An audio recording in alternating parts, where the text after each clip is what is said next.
Assalamu alaikum and greetings everyone.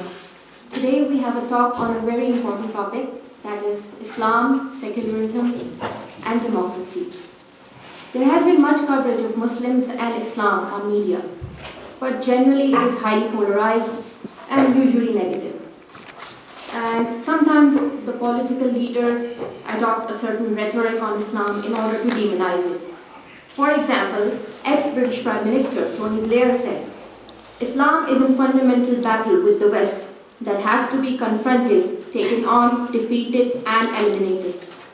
Likewise, Charles Clarke, an ex-British Home Secretary, said, "There can be no negotiation about the recreation of caliphate. There can be no negotiation about the imposition of Sharia law." However, there is not just a negative side to this picture. There are also people like ex-CEO of HP who recalled the Islamic civilization as one of immense grandeur and glory, calling upon the West to learn from it. Several Western authors have written positively about Prophet Muhammad, and they have expressed very positive sentiments. Now, the topic is not just important for the West, it's also very important for the Muslim world, where political turmoil and voice for change is growing, and it is a testimony that the Arab Spring is unresolved. And it's relevant for Muslims because for Muslims, the most pressing issue is with respect to the future of the Muslim world and its global role. Muslims are confused on some answers. They don't know what's the way forward for them. So that's why the topic is also very important for Muslims. In words of Lion West, US representative for Florida's 22nd Congressional District in 2011, this so-called Arab Spring is less about a democratic movement than it is about the early phase of restoration of an Islamic caliphate, the last being the Ottoman Empire. Now I come to a little bit about the speaker, Abdullah Al Andalusi. He is Portuguese, converted to Islam and converted at the age of 14, and now he's an international speaker, thinker, and an intellectual activist for Islam and Muslim affairs. He has spoken in community centers, universities, colleges, and on media such as BBC, ITV, BBC Arabic, Press TV, Islam Channel, and Iqra TV. He is also part of a public discussion forum called Muslim Debate Initiative, which is a forum that promotes open dialogue and critical debate between thinkers, academicians, politicians, and public speakers of all backgrounds. We hope and pray that this talk will be a learning experience for all of us. Thank you.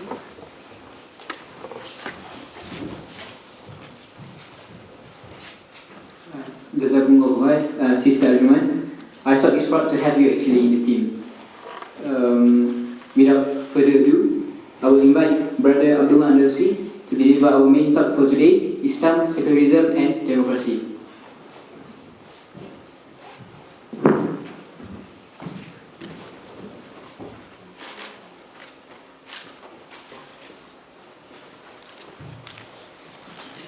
Bismillahirrahmanirrahim. Alhamdulillahi Rabbil Alameen. As-salatu was-salamu ala Muhammad wa alihi tayyibin wa sahbihi salihin.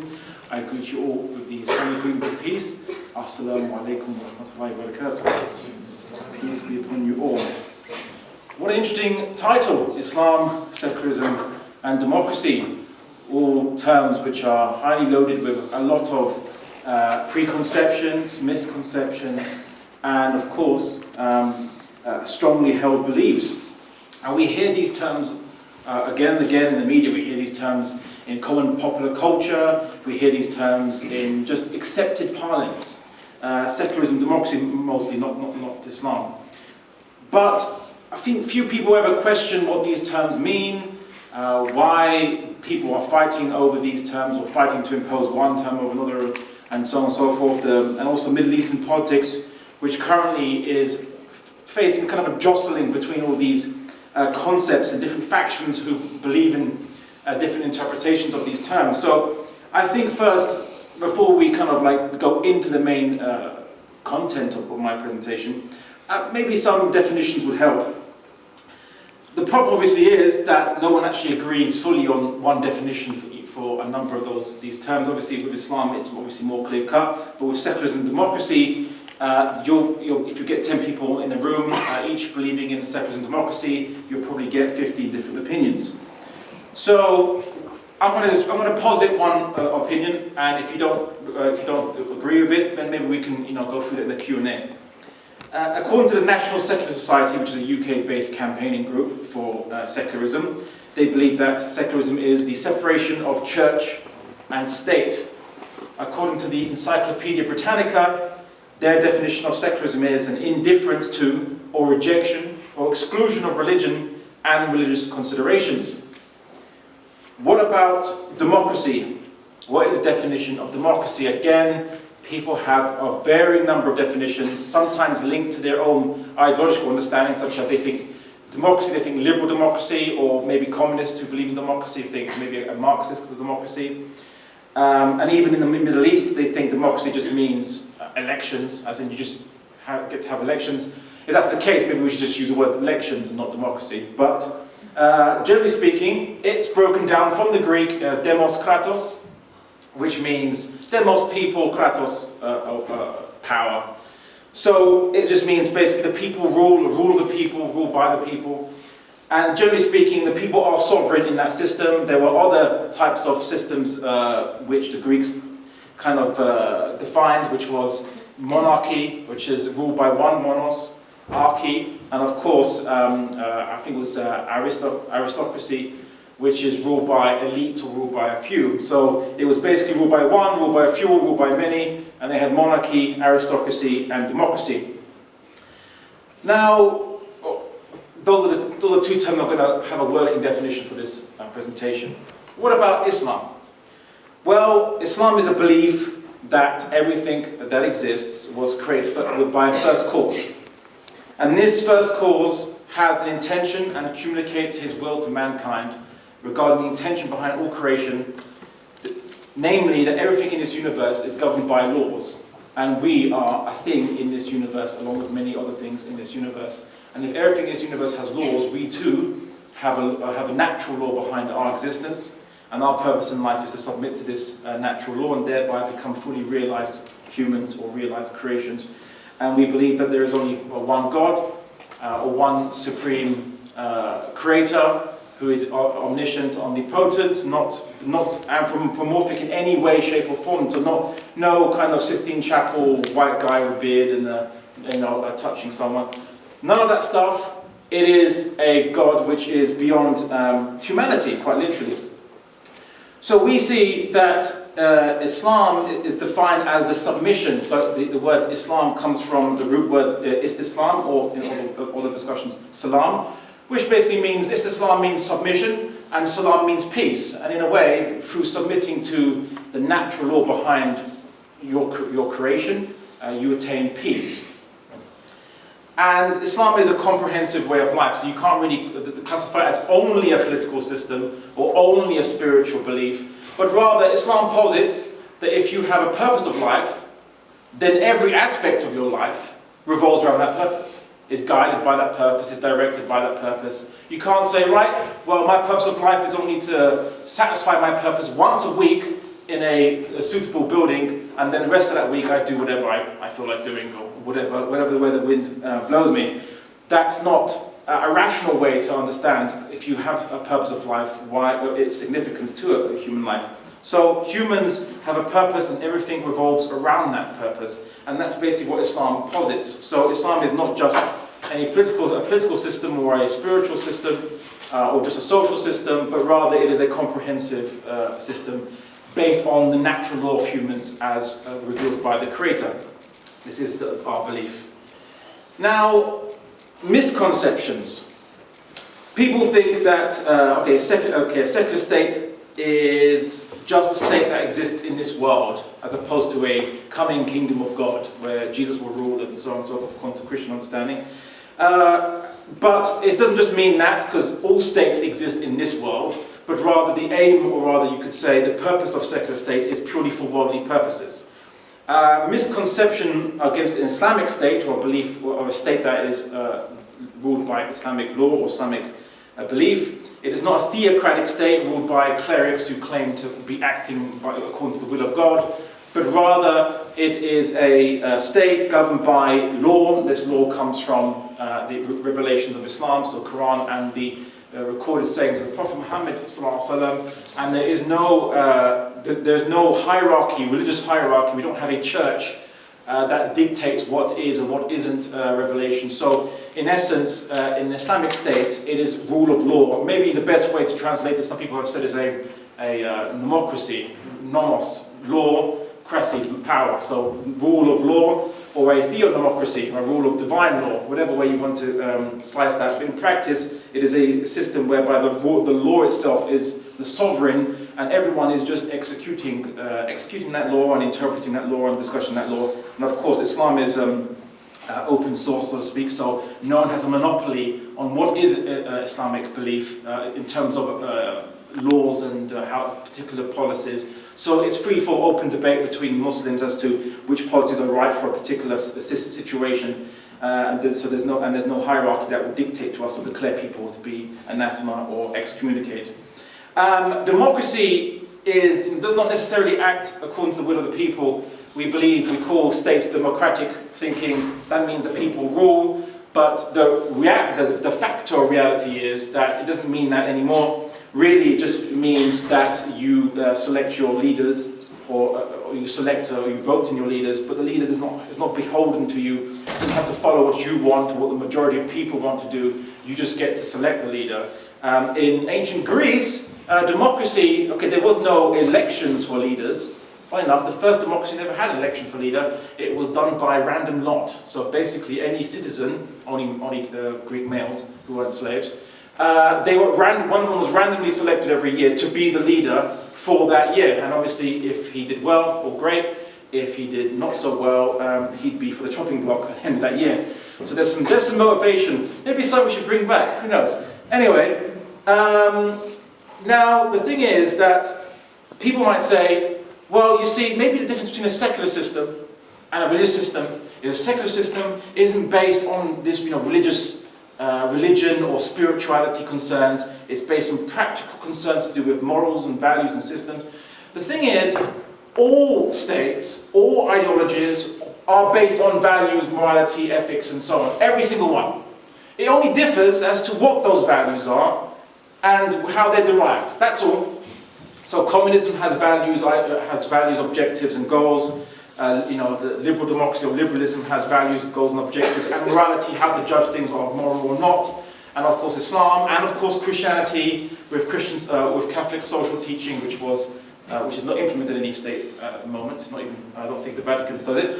But you have certain values and morals concerning human actions, concerning human affairs, concerning economics. Justice, equality, rights are not physical. Show me where they are on a microscope. Show me where you can see them on a Petri dish. They don't exist physically. They are only in your mind. So they are metaphysical because they are about the physical. They are about the physical world. What is just, what is right, what is wrong. It's about the physical. Metaphysical, about the physical. So every system on this planet is ruled by metaphysical values. It only depends as to what those metaphysical values are. Are they metaphysical values about reality, about the physical world, as in derived from the physical world, as in you say, I'm a communist in their dialectical materialism concept, or liberalism with its individualism concept, or Islam with its concept of tawheed, or ultimate sovereignty and monotheism. But every system is based on metaphysical values. Now I think that's just maybe a rough introduction to, I suppose, politics and political systems and ideologies and how they work. But I'd like to start with, before I actually get into my discussion on secularism and Islam and democracy, as to what we actually have in common first. The things that we have in common. Firstly, we all want freedom from arbitrary rule, where the leader can just do whatever he wants. As I don't like you, I want to kill you. I don't like this, ban this. We want freedom from a tyrannical leader. No one believes that the perfect system involves a tyrannical leader that can randomly and arbitrarily decide what is right and wrong. We all desire this freedom from the subjugation of the vanity of others. We don't want people's vanities, people's prejudices to subjugate us if we disagree with those vanities and prejudices. We also want the freedom to choose our beliefs and practice them. And this is something which we all desire, all of us, both Muslim, non-Muslim, everyone desires these things. We all desire to coexist and tolerate each other, especially those people who disagree with us. And of course, we want the freedom and support to achieve a holistic and consistent fulfillment of our human nature. We all want to fulfill ourselves as human beings, or to realize ourselves as full human beings. The question is, how do we achieve that, and which system is better conducive to that, and which systems might pose problems and challenges to that? These are the kind of questions we're going to ask. Now, let's look at secularism. In its foundation, it says that religion or religious concerns should be separate from human lives. What that really means, or rather, should I say, religious concerns should be separate from politics. Or what is politics? It's dealing with human affairs. So then, what does that mean? Religious concerns should be separate from human affairs. What is a religious concern? Well, religion is, we discuss your purpose of life. So let's now add that definition in. So secularism really posits that your purpose of life should be detached from your life's affairs. Does that make rational sense? I mean, even the communists, right? The communists, people say they're secular. They're not actually truly secular in that sense. Because communists believe in a dialectical materialism. It's basically the whole universe is evolving matter. And that you as human beings are just matter which is evolving with the universe, dialectically, long story. Your purpose is to be within that system and to evolve along with all the matter in the universe. So communists have a belief in the purpose of life, and they link it to their life's affairs, and they build a whole system around the idea. They're not even secular. Communists aren't actually secular. They just have a purely materialistic purpose of life, and they link it to their life's affairs. But secularism just says, whatever your life's affairs are, whatever your purpose of life rather is, it has nothing to do with your life's affairs, which is not really a rational concept if you think about it. I mean, what does Islam say about purpose of life, about living in your life's affairs? Well, in the Quran, God says very plainly to us. He says, does man think he's going to be left aimless, purposeless? And the Quran also says, and did we not create the heavens and the earth, and that which is between them aimlessly? This is the assumption of those who disbelieve, so woe to those who disbelieve. So it said, and we did not create the heaven and the earth, and that which is between them aimlessly. It's an assumption of those who disbelieve in a God, disbelieve in human purpose, and so on. Secularism then, if it detaches human purpose from life's affairs, what is it then? Well, really, it becomes arbitrary then. So what values do you insert into secularism? What is left for you to build your morality on? Is it going to be maybe nationalism? Is it going to be maybe atheism, or a kind of secular humanism, which is just one out of many different beliefs or choices? And again, if you're going to choose one, you're going to now limit everyone else out. So if you're going to build a state on secular humanism or secular humanist values, then Catholic values get marginalized, Muslim values get marginalized, Jewish values get marginalized. So either secularism is arbitrary, or you're going to have to pick one particular set of values and marginalize others. But here's the thing: although secularism claims to be based on a materialistic kind of understanding of human activities, secretly it borrows from religion. It has to borrow from religion. And what's the first concept it borrowed from religion? It borrowed from the Christian religion, or you could say the Abrahamic religions, but it borrowed, because it emerged in the West, it borrowed from the Christian religion. It borrowed the concept of equality from religion. Why is that? Why do I say that? Well, Louis Poyman, in his book Are Humans Equal? A Critique of Contemporary Egalitarianism, here's what he says.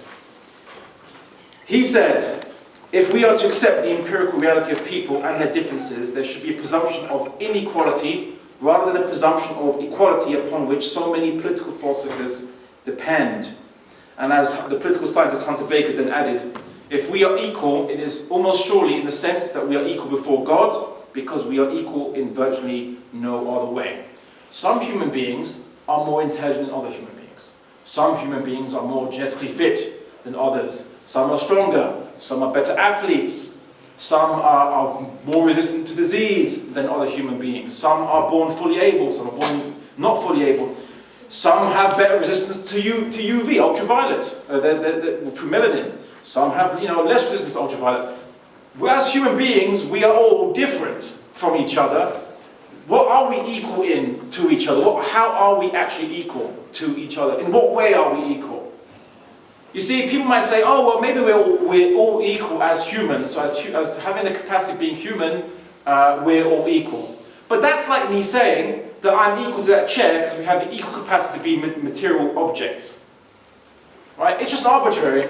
You're not actually equal, and even the law recognizes you're not equal. That's why the law gives certain privileges and certain support to, let's say, disabled, for example, and give disabled parking spaces and support and benefits to people who are disabled, people who are sick, people who are elderly, people who are children, because they're not equal in terms of their capacities. They require different needs than others. So even the law has to recognize that humans aren't equal. So then where do we get this from? We get it from the concept that we are all equal in the eyes of God. That's where it was borrowed from. John Locke, famous liberal and secular philosopher, he was a practicing and devout Christian. And he wanted to justify equality, but because of the different factional differences between Christians, he tried to find a universal basis that no Christian would disagree on. So he went outside of Christianity, because Christians kept debating about different points of Christianity. So he went outside of Christianity to try to find some kind of secular morality. And really, he just said, it's the natural rights of humans that we're all equal to each other. Which again is just being arbitrary. Natural right, who says, according to who? Where's this natural right you're getting this from? You're just putting it out there and saying, right, I declare that all humans are equal as a natural right. These are self-evident truths, as the American founding fathers said. Yet, ironically, even though the American founding fathers said that these truths we hold to be self-evident, the American founding fathers had slaves. So it wasn't so self-evident to them. So, in essence, secularism has to borrow from religion, because otherwise, where's it going to get its values from? Where's it going to get its metaphysical values from? It has to borrow from religion a number of things. For example, I give an example, we have legacy laws from Christianity, like the law against incest. I think in Ireland you have a law against blasphemy, right? It's still in effect, I think. In England we repealed that law, but in Ireland it's still in effect. But the law against incest is in effect. People might say, yes, but there's a reason why we have a law against incest. It's to prevent children having genetic mutations or genetic disabilities or problems due to, obviously, someone, a father, a brother or sister or someone in the family had committing incest. So, all right, fine. But it was posited to an atheist recently, Lawrence Krauss, Dr. Lawrence Krauss, that if there was a brother and sister who loved each other very much, it's funny how people say who loved each other very much, that makes it fine, and they were using a prophylactic protection basically, would it be morally wrong if they engaged in a reproductive act, but with the intent not to reproduce? And he said he wasn't clear cut, he couldn't say yes or no to that. That is secular morality. Christian morality says wrong, and hence you have the law against incest. Absolute law against incest. Because you could say, oh, but then maybe the prophylactic won't work. Okay, but you can have abortions, right? So then surely you can just say, if you do engage in incest, have a mandatory abortion, and that would permit it. You could, from a secular perspective, permit it, but you can't because of something. Obviously, that revolts us because it's again our religious history or legacy laws or legacy morality affecting us and saying that this is wrong and we should not accept this. The issue was, why did John Locke go outside of Christianity to make a new kind of moral system? Obviously, it wasn't just he wasn't the founder. Obviously, Thomas Hobbes also wrote about this stuff. Why did he do this? Because Christians at the time were arguing and bickering and killing each other, literally killing each other over difference of interpretation. And it wasn't difference of interpretation on the political laws, though. It was difference of interpretation on theological speculation as to, oh, if you eat the bread, does that actually become God or Jesus? Or does the wine become literally the blood of God, or the blood of Jesus rather? in the communion, there was Christians arguing with each other on this issue, trying to find, John Locke, and because of this kind of situation in Europe, they tried to find a different basis for politics where Christians wouldn't kill each other.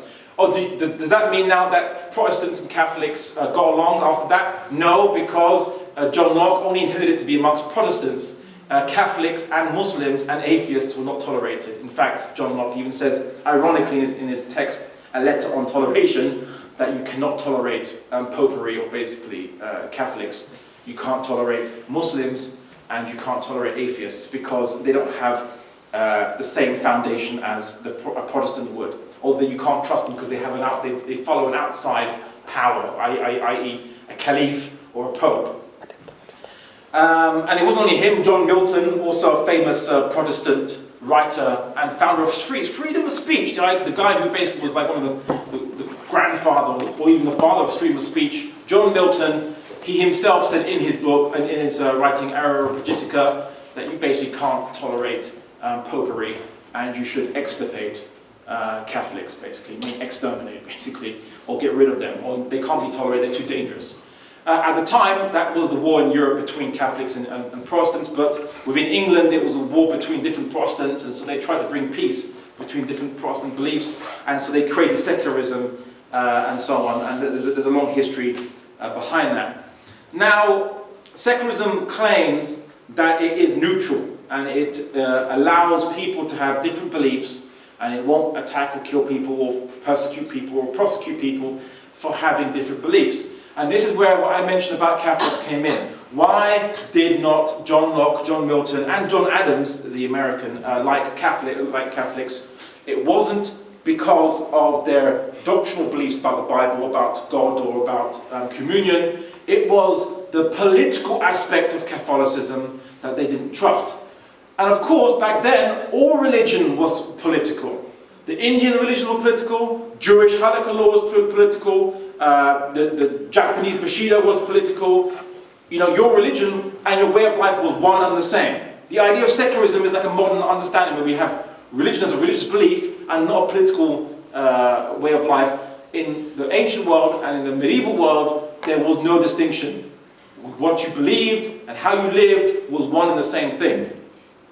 So the Catholics were both people who believed in Catholicism, in its doctrines and its theology, and believed in the authority of the Pope, and believed in the laws prescribed by Catholicism. And Protestants could not tolerate Catholics even after they created secularism, because there's one thing that secularism doesn't like, there's one thing that secularism cannot tolerate, and that is religion that has anything to say about human affairs. Of course, this means that now secularism cannot permit you to believe in anything which is political that comes from your religion and doesn't come from secularism. And we see this. So we see how the Catholics were treated for hundreds of years. In America, as second-class citizens. In England, just banned or treated as second-class citizens when they came to, when the British colonialised Ireland. Not my fault. I might have a British passport, it wasn't me. When they colonized Ireland, they treated Catholics really badly. They couldn't trust you. They thought you were a fifth column. They thought that you were basically going to be the Pope's fifth column against them, and so on and so forth. And they tried to promote a belief. The first concept of Protestantism was detaching the authority of the Pope from a Christian's belief, so that you have to reject the authority of the Pope from you. And that because the Pope had political authority, and that's why you were viewed as a threat. So secularism doesn't leave it alone. Thomas Hobbes, in his book Leviathan, he says he creates a government based on purely material concerns, and he says that the government is allowed to interfere with the beliefs of the people to choose the right doctrine or not that will be conducive to his little secular peace. So secularism, when it claims that in a secular state your beliefs will not be touched, only refers to non-political beliefs. Your political beliefs, which are from your religion, they will be touched, they will be interfered with, which is why you see in virtually every secular country whereby a minority becomes prominent, and if this minority is religious, the secular governments will always have some policies, some programs, and some persecutions for them. Example, most of the secular governments in the Muslim world interfere with religion. They have government-paid scholars. They condemn people who are not towing the government line as being heretics or being extremists. So that's the modern word, is extremists now. In England, we have the Prevent programme. We have a kind of an ASBO for people who believe in extremist views, which means that anyone who basically believes in aspects that the government doesn't like considers extremist, and it defines what is an extremist in the Muslim belief, right, funnily enough. Then you can be banned from speaking, you can be banned from going to university, banned from any public platform. They can monitor you. They have arrested Christians for saying that homosexuality is a sin on the streets. In England, whatever beliefs that are said that are political or to do with public morality is affected and controlled by secular governments. And that's just for starters. I mean, faith symbols being banned in government buildings. Many secular governments have done that. In Switzerland, minarets were banned. Hijabs are banned from schools in France. The public bans on niqab is now not only in France, but it's spreading throughout Europe. Bans on the women wearing the face veil. Bans on public prayer in France. You can't pray in public. That's actually the law. We see that school and work uniforms require religious symbols to be banned. Christians have been fired from their jobs for refusing to go against their religious conscience. We see that there are citizenship tests which require people to adopt or say that they accept liberal values and so on. We see that there are abortion charities which are to do with adoption, religious adoption charities. Catholic ones have been shut down because they refuse to adopt children to what they call gay couples. And they're not publicly funded, they're private funded. They're not funded by the public purse, they're privately funded, but they have been, they've been told to close down for following their religious conscience. There was a recent case of two Christian hotel owners who were convicted for refusing to give their room to unmarried couple. One of them, one case, what really got the media and the government involved was that these unmarried couples was a gay couple. And just as a Catholic hotelers, it's their own, so they weren't Catholic, they were Protestant. But Christian hotel owners, it's their hotel, they didn't feel comfortable about it. They felt that it was against their religious conscience, but they were basically prosecuted and convicted for denying giving a hotel room for an unmarried couple. Now, that's just the tip of the iceberg. In England, for example, there's actually a bit more than the Prevent programme, which has a look into what Muslim beliefs are acceptable or not, what's extremist, what is an extremist. In the recent report produced by the British government, Tackling Extremism, it defined what is an extremist belief in Islam. What is the secular government doing, dictating to Muslims what is an extreme doctrine and what isn't an extreme doctrine within Islam? And it's not, and in America, they have many similar things there too. This is the problem. Secular governments don't leave religion. They interfere when you have a religious belief, which is according to your conscience, but goes against secular morality or against secular politics. Even in England recently, there was a big furore about gender segregation in universities, whereby if people voluntarily choose to segregate, so if women want to sit on one side of the room and men want to sit on the other side of the room, because of their religious conscience, that was a campaign by the government, by the media to stop that, actually saying, you know, this is actually gender apartheid, this is wrong. Even though there's not really, it's not inequality. They were saying it was inequality. There's nothing unequal. People want to choose on one side or on the other side. I mean, like, it's like me going to the Olympics and saying, why are the men and women separate from, different? Why can't they compete side by side? That's not that's unequal. That's not equality. So, and it was meant. And obviously, you have same-gender schools, such as Eton, for example, in England. It's only boys in that school, and no one complains that that's gender apartheid or not equal. And it was recently claimed by one TV pundit that that's acceptable because it wasn't done for religious reasons. So as long as it wasn't religious reasons, secular reasons, is acceptable. This is how secular governments aren't neutral towards your position, aren't neutral towards your religious beliefs, but they do get involved, and they constantly get involved in the religious beliefs of their citizens. Now, I like to contrast that with the kind of the Islamic approach to this matter. Historically speaking, from the time of the Ottomans and the caliphates, the Islamic states after the Prophet Muhammad and during the time of the Prophet Muhammad, there were Jews and Christians who were living by their own religious law, and they were given autonomy. They didn't have to obey the government, obey the caliph. They were considered to be citizens, and they just paid taxes as contract citizens to the government. People will say that they like to point out that, oh, how is it that in Islam, how dare you make kind of like non-Muslims living in like Islamic lands, how dare you make them pay tax? It's like, well, everyone pays tax, right? According to the Rousseauian, Jacques Rousseau, who came up with the idea of the contract citizen, we didn't actually come up with it, Islam did. The contract citizen is that if you don't believe in the government as a religious government for you, if it's not your religious government, then your relationship with the state is as a contract citizen. You pay money to the state looks after you. That's how it works, that's why you have tax. So Islam, for Muslims, okay, Muslims have to pay money tax too, but for Muslims, their relationship with the Islamic State is a religious one. But the relationship of non-Muslims with an Islamic State is one of a contract citizen. Like anyone, like any contract citizen, right now you're the contract citizens of the Republic of Ireland. You pay tax to the government and it protects you. If you don't pay tax, if you refuse to pay your tax, then you'll be locked up, your freedom will be deprived, your privileges will be revoked. So Islam basically did something that no secular government does, and that is, it didn't say there should be one law for all, made by the majority, imposed on everybody whether you like it or not. No, in Islamic states you had Jews having their own semi-autonomous areas, for example in many Islamic cities.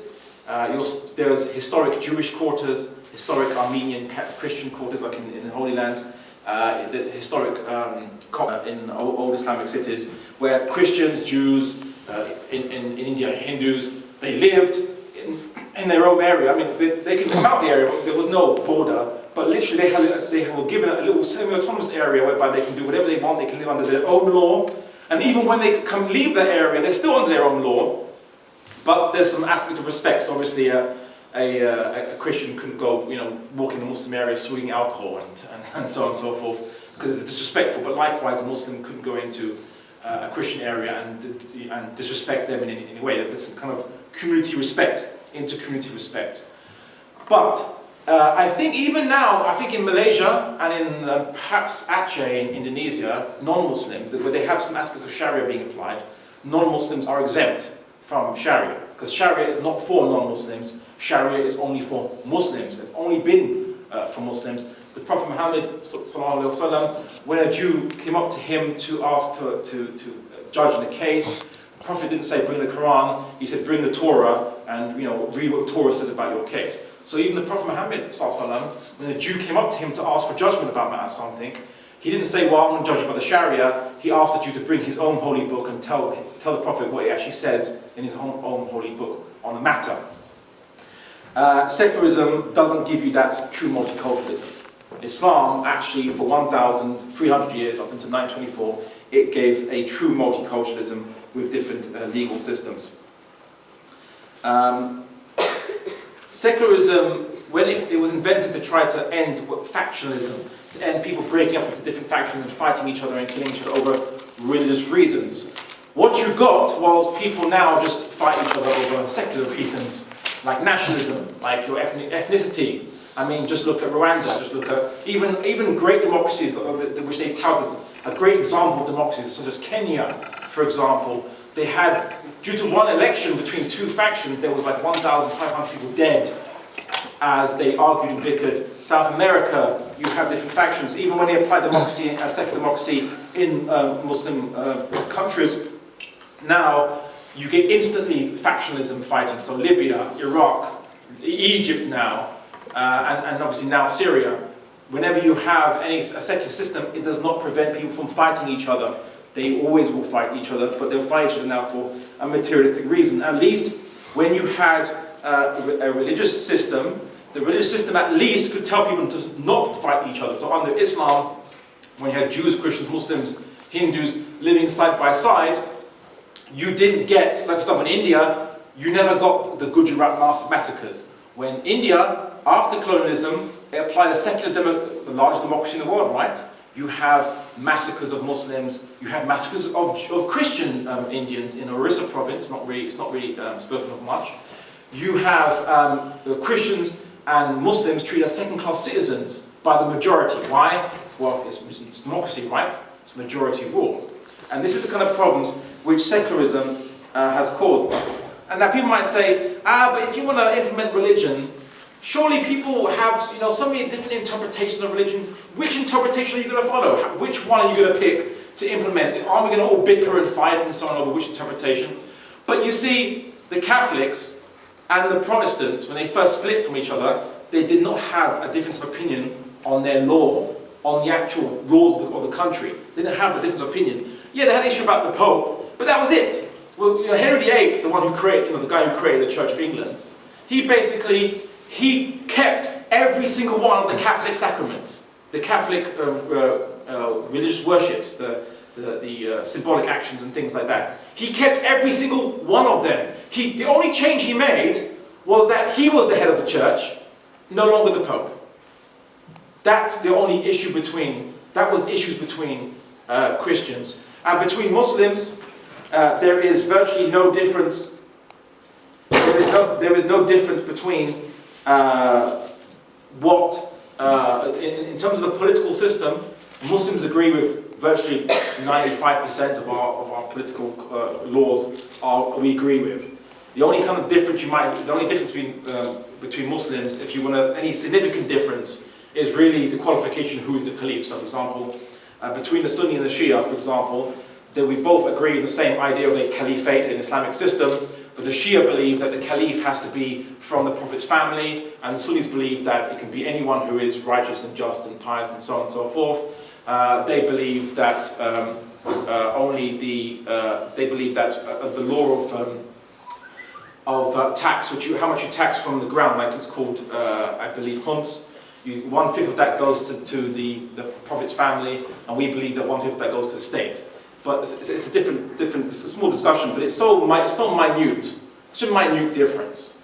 The issue between Sunni and Shia is nothing to do with the political system. It's to do with maybe theological aspects of the Prophet's family. Should they be, what is their station? Are they perfect? Are they not perfect? Well, these kind of discussions. So really nothing to do with anything of interpretation. But look at secular systems. Look at democracies.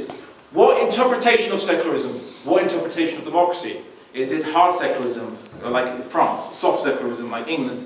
Do you want to have there's nationalism, there's imperialism, there's humanism, there's egalitarianism, there's meritocracy, there's fascism, socialism, utilitarianism, feminism, conservatism, liberalism, neoconservatism, anarchism, and Christian Democrats. Ironically speaking, religion still comes back into playing in even the secular governments under religious groups and movements like Christian Democrats, like in Germany. So even secularism doesn't prevent religious interests still being involved in politics. You just have to pretend it's not religious.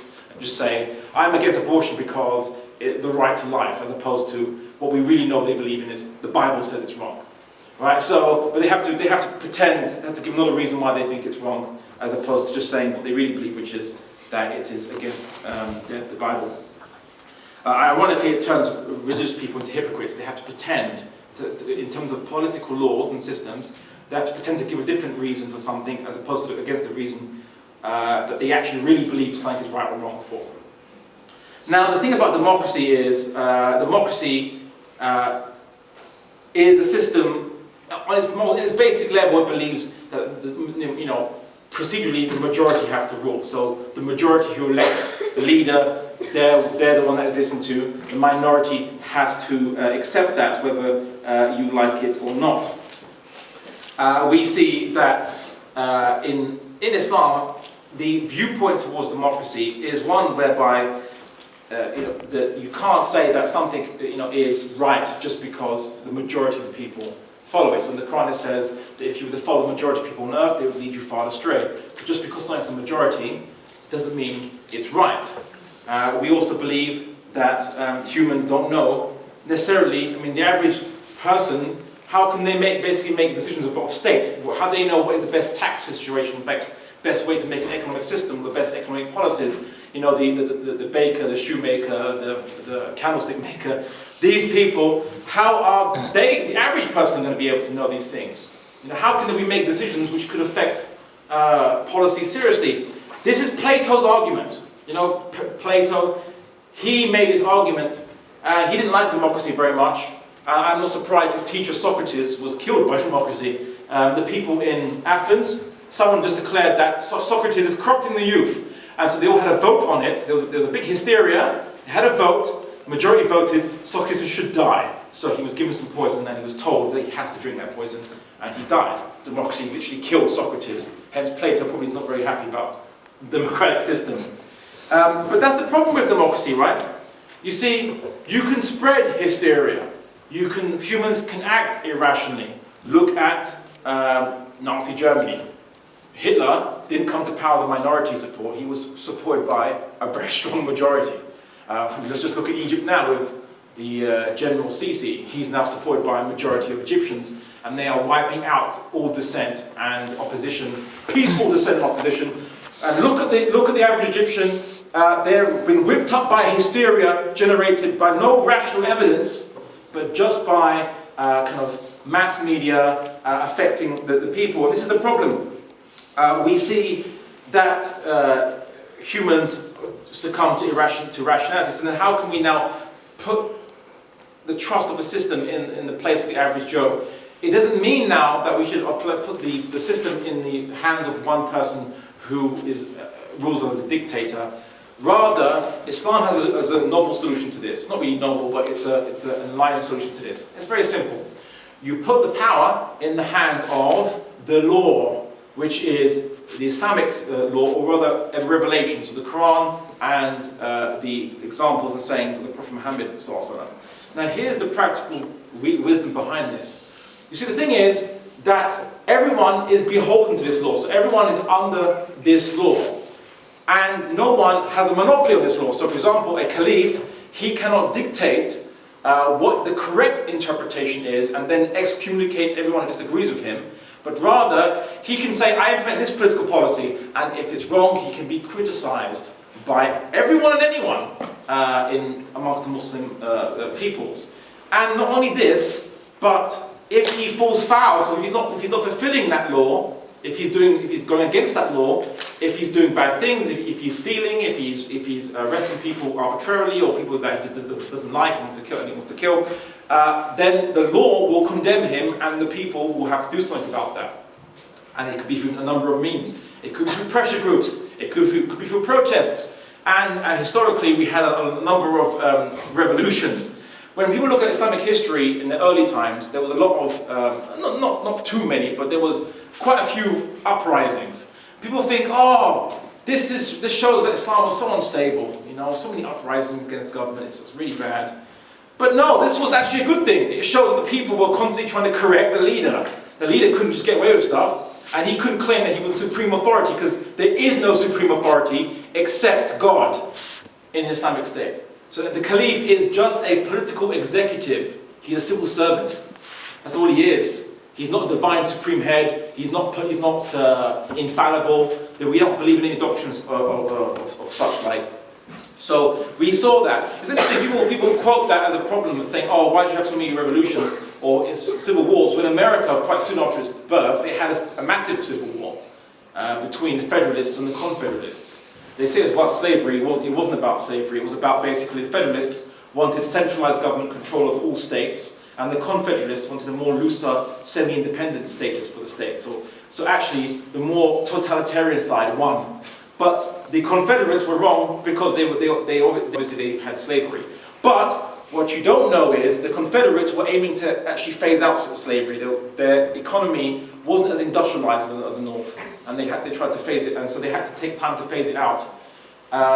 Britain only got rid of slavery because it knew it could harm the American economy after America split from Britain. as a whole different discussion. Now, I mean, okay, unfortunately, the rest of my notes apparently the printers exploded on them, and now I can't actually read them. So the rest of this, my whole discussion on democracy has been kind of sidewinded there. Actually, I might just try and get my backup, which is a laptop, and read the rest. But while I'm doing that, I will just narrate some aspects of, I think, of democracy, which I think we all are aware of, and that is that in modern day democracy, the problem with modern day democracy is it's just the label. The people you elect, do they have a legal requirement to fulfill their election promises to you? Can you take them to court for fulfilling their election promises to you? You can't. So what do you get in a modern day democracy? Now, the Prophet Muhammad, he said something very interesting. He said, someone came up to him and asked him to appoint him to be a position of leadership somewhere, just a position of leadership, like a governor of somewhere. And the Prophet Muhammad said, we do not give power to those who ask for it. Right? But what do politicians do to come election? They ask for you to give them power. Now imagine a system whereby you elect people who desire power. Can you really trust such a system? Can you trust such a system whereby the person that always wins is the person that has to be the hypocrite? And why do I say that? I'll give you an example. You might have a politician who he believes firmly in his principles. He believes firmly in his ideals. But only 50% of the population agree with him. Then there's another politician who says to one side, yeah, I'll do what you want, I'll give you this and that, just vote for me, I'll do everything you want. And to another side, he says, yes, and you too, I will give you what you want and I will do the X, Y, and Z.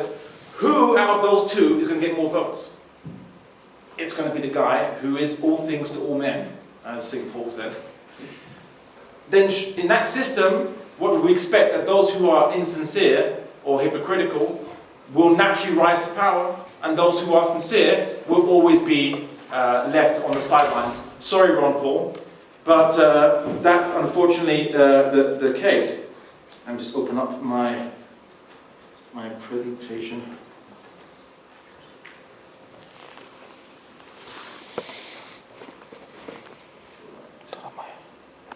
Here we go. Okay. Now, okay, so the Quran basically says that as a principle, and it's a rational principle, so I'm not going to just say, our scripture says it and you must believe it now. No, it's a rational principle, which I think all you can appreciate. It says that just because the majority says something, doesn't mean it's true. So the Quran says in Surah number 5, or chapter 5, verse 100, it says, not equal are the things that are bad and the things that are good, even though the abundance of bad may dazzle you. So just because there's so many people doing it or saying it, doesn't mean it's right. We see that in democracy, the minority group gets oppressed. The thing about Islamic State, and that's what I always tell people, is that they say, oh, if you have an Islamic State, surely then the non-Muslim minority will be oppressed. And I say, no, don't worry, we're not a democracy.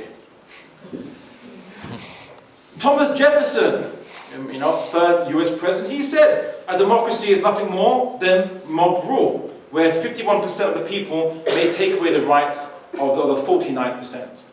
Why is America a constitutional republic? Why is it constitutional? Why? The Constitution is higher than the public will. Because it didn't trust, the founding fathers didn't trust democracy. They knew that any hysteria could come about and then a minority would then be oppressed or they'll attack a minority or treat them in a negative way. They didn't trust democracy. People like to say, okay, but surely in a democracy people get to choose, right? In an Islamic state, people can't choose the system. You can't say, right, I want to vote out Islam now and have a new system. That's not fair, whereas, democracy you can. Can you? Can you vote out the American Constitution if you're American? Can you can you vote in England or in Ireland to have a Marxist state in the elections? Will the constitution, or will those who guard the unwritten constitution, will they allow this to happen? No. You don't choose the system, you just choose who leads the system. The ideology you don't choose. I mean, like, you know what's interesting? You know how when President Mohammed al-Morsi got to power, and then he basically had elected figures who were going to make a constitution. These were elected figures, and they were going to make a constitution. They were elected to make a constitution, and they were going to write one and that represented the people, and then do a referendum to vote on this, constitution so that it could be accepted by the people, right? And they accused, Mohammed al-Morsi of being obviously now, he was an Islamist. He was totalitarian, was to take over and all this kind of stuff. Okay, that's obviously incorrect for a number of reasons. But simple question: did the United States do a referendum on its constitution? Did France do a referendum on its constitution? No. Yet we call them democratic countries. Morsi was more democratic than even the Western countries are, because the government doesn't do referendums on constitutions in its countries. The famous American Constitution was not established by a referendum. We see that democracy has certain procedural problems as well. We see that democracy is based on self-interest of groups. So there's one group, another group, another group, and they're all lobbying and they're all campaigning for their own interest of their own group. Not for the common interest or for the common needs. So if people want to have, let's say in England, for example, they were campaigning for gay rights. You might think, okay, well, surely then, what's wrong with gay rights? Surely how could you ever go against gay rights? Surely you're imposing on them. The issue was what they did. They didn't stop at just having gay rights, and I don't accept the concept, in Islam I don't accept the concept of the homosexual. We don't discriminate humans based on their sexual preference. Once you discriminate someone as a homosexual, you discriminate against them. Really, we're all human, right? I don't see heterosexual, homosexual, only invented 150 years ago. We're all human beings. Different story. But anyway, Islam doesn't discriminate humans based on just sexual preference. What next? Discriminate humans based on if they like Marmite or not? It's arbitrary, right? We're all human, right? Leave it like that. Anyway, so they didn't stop at that, but rather, in England now, Christians and even Muslims get arrested for saying that homosexuality is a sin. Okay, maybe they don't say homosexuality is a sin, they might say sodomy is a sin, or same-gender intercourse is a sin. Whatever they say, they are now prevented from expressing their opinion. Whether you agree or disagree with their opinion is beside the point. The point is that they get arrested for that they get prevented from following their conscience. No matter Catholic adoption agencies, as I mentioned, they get closed down because of interest groups campaigning for this.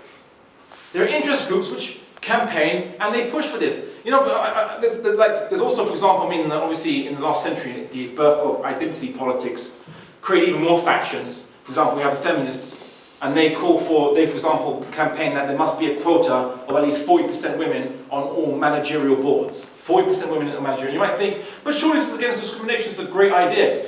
What you've done is you've created a situation now where despite merit won't be looked at anymore, but just you have to get maybe if there's like a bunch of applications for to be a board members.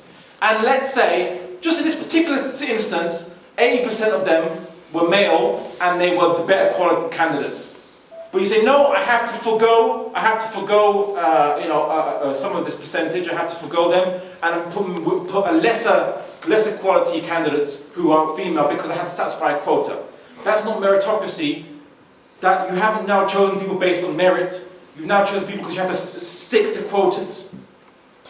But you see, one interest group pushes it, and everyone gets affected by it.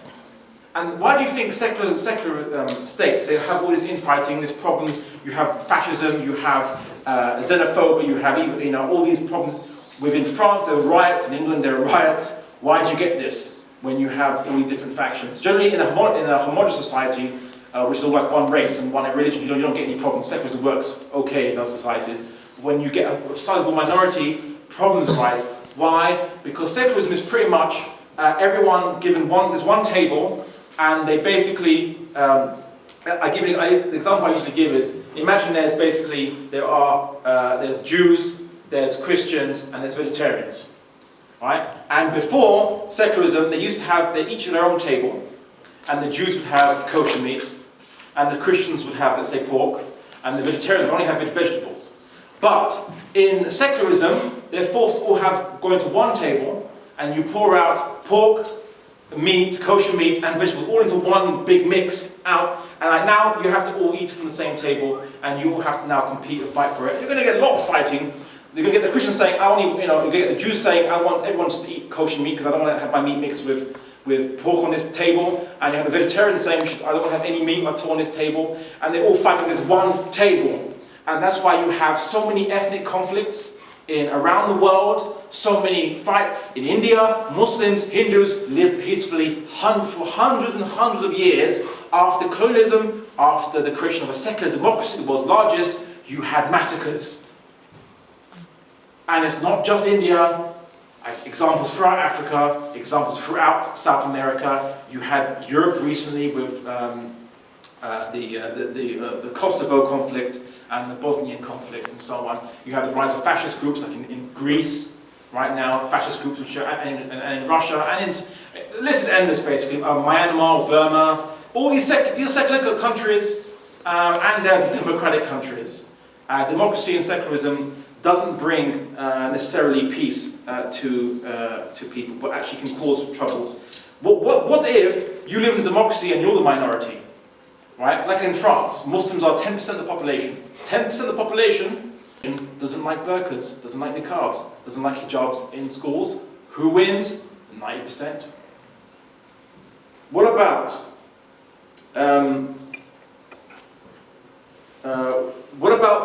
the de facto reality of democracy? Now, I'll end pretty shortly now. When I said that basically democracy, really what happens is, in a democracy, you elect people based on what? Advertising campaigns, right? Knowledge, awareness of these people. How does a common Joe get known by everybody?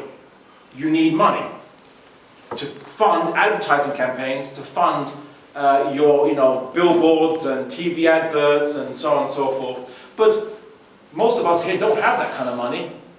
Many of you here might be very sincere people. Maybe you guys could change Ireland, make it really, eliminate all the corruption and make it a wonderful place, right? All you need is just make a platform to do that work. But you don't have the money. So who does have the money? Either it's going to be people who come from rich families, like the Kennedys or the Bushes. Why do you think they keep coming up in a democracy when we all have roughly let's say you could say in theory, an equal chance of being the leader, right? Why does one family have a bunch of governors, presidents in it? It's like lightning striking the same place 5 times. Why is that? Money. Or corporations or business interests who fund, or lobby groups who go to politicians and say, hey, I'll fund your next election campaign if you support my business interests for my company or my conglomerate.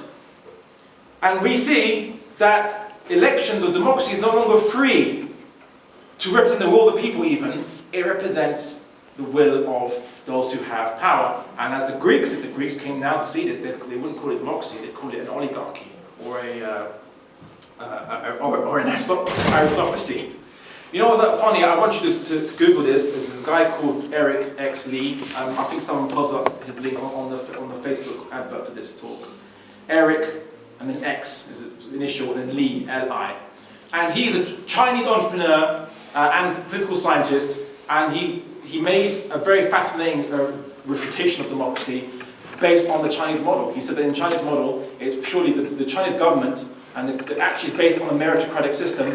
The vast majority of Chinese presidents, leaders, the vast majority, virtually almost all of them, have been from common backgrounds: farmers' children, and farmers' kids, and bakers' sons, and so on and so forth. Common background, and it's based on meritocracy. So you don't have this kind of engendered kind of system of just a bunch of old school, old boys club. but rather you actually have people who are promoted based on how good they do and how much they can benefit the Chinese state to deliver, obviously, revenues and make China stronger and richer and so on and so forth, because the Communist Party want basically China to be most strong and make money, so he runs China like a business. Funnily enough, it turns it into a very dynamic government whereby cabinets can be replaced. Instead of, where you have House of Lords with a fixed number of people and you have the Senate with a fixed number of people, the Chinese versions of Senates can be reduced, shrunk, enlarged, at will depending on need. It's a more efficient system. I don't support the Chinese approach to minorities, dissent and a whole bunch of things, but they have a different system to democracy, and look how efficient it works.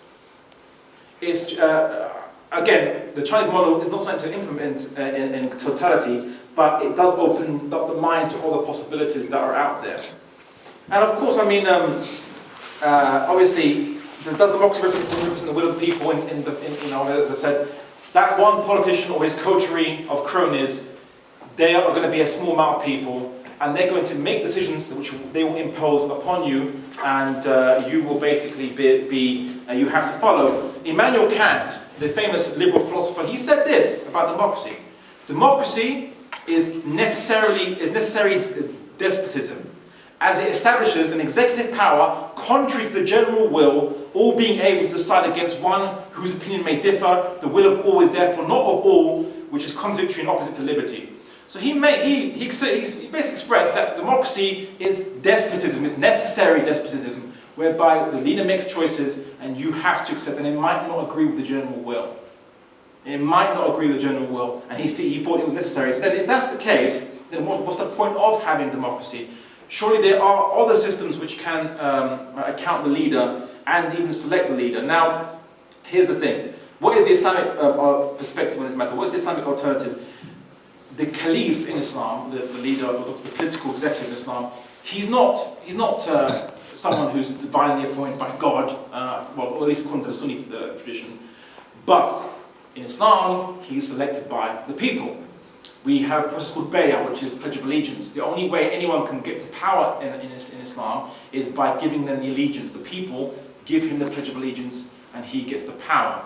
That's the only process. Without that, he has no legitimacy. He cannot have legitimacy. So in Islam, we had things similar like elections. We had electoral colleges. We had things which are similar to this. These many things done to select a leader from the Muslim community who would then lead the Muslims according to the mandate. And it's not an unlimited mandate. The mandate is to implement the Islamic law, establish justice by the Islamic law. If they deviate from that, they cannot be obeyed. Caliph Abu Bakr, the first caliph in Islam, here's what he said upon attaining the Pledge of Allegiance. He said this: "The weak among you shall be strong with me until their rights have been vindicated, and the strong among you shall be weak with me until, if the Lord wills, I have taken from them what is due from them. Obey me as long as I obey God and his messenger. When I disobey him and his prophet, then obey me not." So it's a conditional obedience to the caliph, and Abu Bakr set that matter, and the caliph doesn't just do whatever he wants without consultation. In Islam, the Quran says, discharge your affairs by consultation, by mutual consultation. The Prophet Muhammad and all the caliphs since have consulted the people on a number of matters. There was a letter, and I'll finish up on this. There was a letter from an exasperated French ambassador to the court of King Louis XIV, I think, from the Ottomans. So he came from the Ottomans. He wrote a letter to the French king, and he was the Ottoman attaché. So he was basically the ambassador to the Ottomans for France, and he was exasperated. And he told, because the French king wanted to negotiate a trade contract with the Ottomans, with the Ottoman Caliphate. But he said to the French government, king, it's so exasperating, it's so frustrating, because before the Caliph does anything, he has to consult the Merchants Guild, the Sailors Guild, he has to consult the local industries guilds, and so it takes so long to get any agreement before the Caliph will sign anything, to say yes or no to anything. He has to go through a long process of getting consultation and getting approval from the various public institutions which exist. So I'll end on this. Basically, there are alternatives to democracy. I think democracy doesn't achieve what it's meant to say on the tin. Secularism itself has caused more trouble than it's solved. The problems that it was invented to solve were only for a very specific time, a very specific historical situation, and to now generalize that upon the world, I think, is a bit Eurocentric. And I'll end with this basically, that the Islamic system doesn't believe in an arbitrary rule. It believes in rule which establishes justice, which consults the people, which has accountable government, government which is selected by the people and given power by the people for the purpose of benefiting everyone, devoid of factional considerations or discrimination, whether they are Muslim or non-Muslim. Thanks for listening.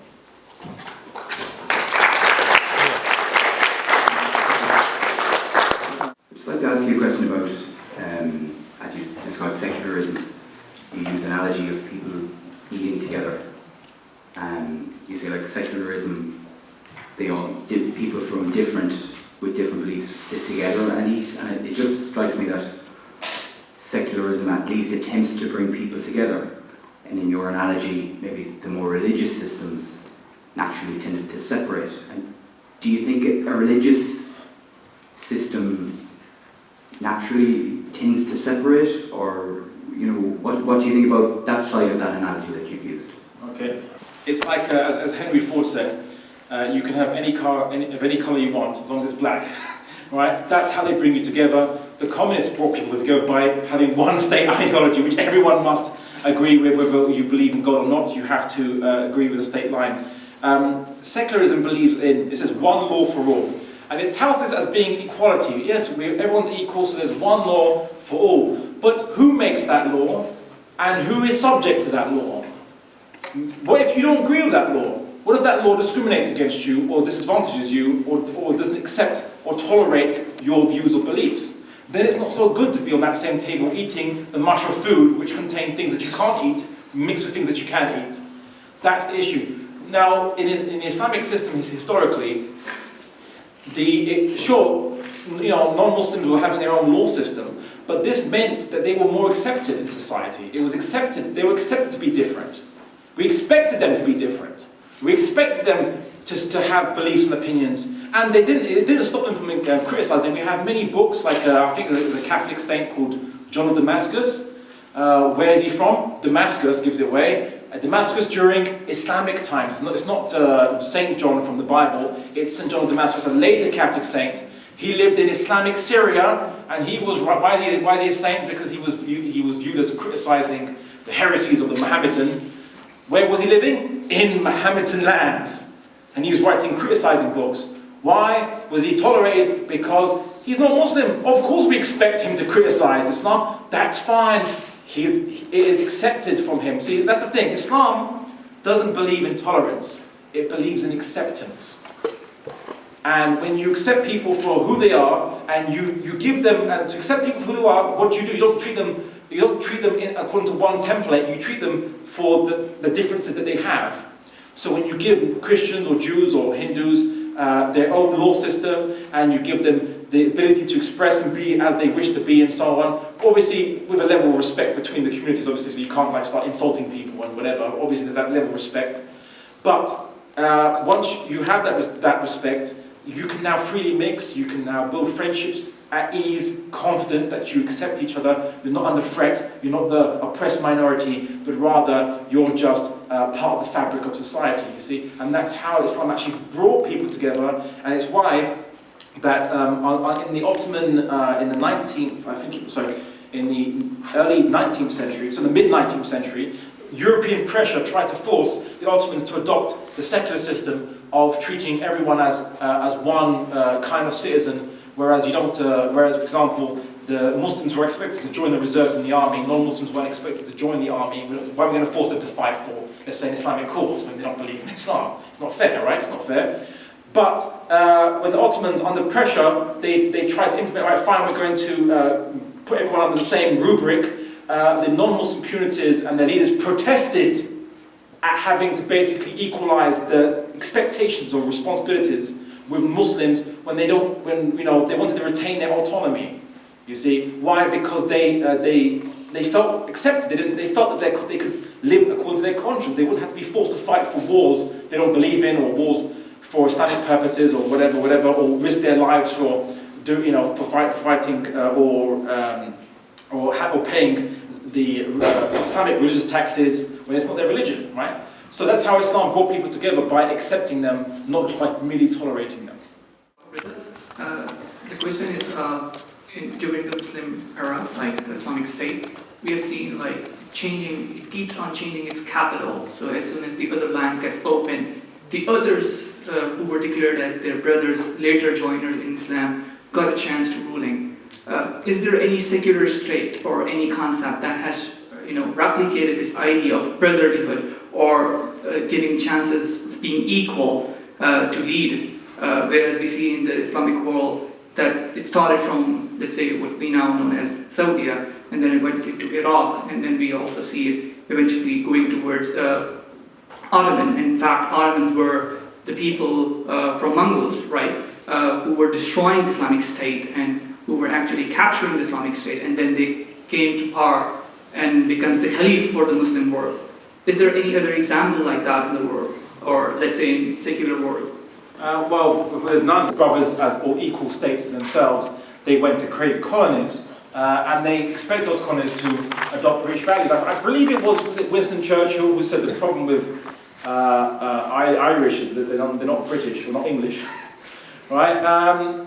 The British went to other countries and expected everyone to be British, or to follow their laws, accept their values. It was quite ironic, because in Egypt, when the British came there and attempted to control it, the women were doctors. They were educated to be doctors, medical practitioners, right? And they owned their own property. They had the right to own their own property. When Britain came, because that wasn't law in Britain at the time, they removed women from being doctors, educated to be doctors, and imposed British understandings of women's roles on the Egyptians. So women lost rights when Britain came to Egypt. We see in India as well, women lost the right to own their own property after marriage when Britain came and civilized the natives. So women lost rights because Britain tried to impose and subjugate, and it wasn't just okay, we'll make you British and you'll be British citizens. It wasn't that they weren't British citizens; they were subjects, colonized subjects, where their resources were extracted, were taken all to London to build up London, like Rome. Took resources from its different colonies. What you saw with the Islamic history was that when Muslim armies would depose a dictator or a tyrant in various lands, the land wouldn't become a colony of Muslims. It would become equal part of the Muslim lands. So when you see of like, oh, Baghdad, amazing Baghdad, oh, amazing Constantinople in history, oh, amazing Cordoba in Spain, Islamic Spain, these amazing, wonderful jewels, these are all conquered cities. Yet they equaled, rivaled, even maybe surpassed the capital. And the capital, as you mentioned, moved. So imagine Britain, colonizing India, then moving its capital to Hyderabad. They never do that, because their capital is London. Because it's the Imperium of London, it's the imperial capital, right? In Islam, conquer new land, new people there, maybe some wonderful opportunities, and say, you know what, let's just move the capital to there. Nice place, make that the focal point for people. Or just have multiple capitals, so to speak, or well, not say capitals, but rather multiple lavish cosmopolitan cities. So I don't think any historian could truly say whether Baghdad, Cairo, Damascus, or Cordoba, or Constantinople, which one was better than the other. They were all pretty wonderful places. All were conquered places. They were all taken out from some tyrant, or in the case of Damascus, it was the Byzantine Empire, and of course the Visigoths in Spain. So the Islamic system didn't aim to basically subjugate people, but rather it actually aimed to liberate people and coexist with people. So people say, oh, they conquered lands to spread the Sharia, but even non-Muslims living in Muslim lands never lived under Sharia. So what are we conquering lands for? We don't get nothing out of it. It's like, oh, maybe like Britain, they try to extract resources and take it back to the capital. Never happened. Anyone who studies the history of these regions will see that the resources went to the local people.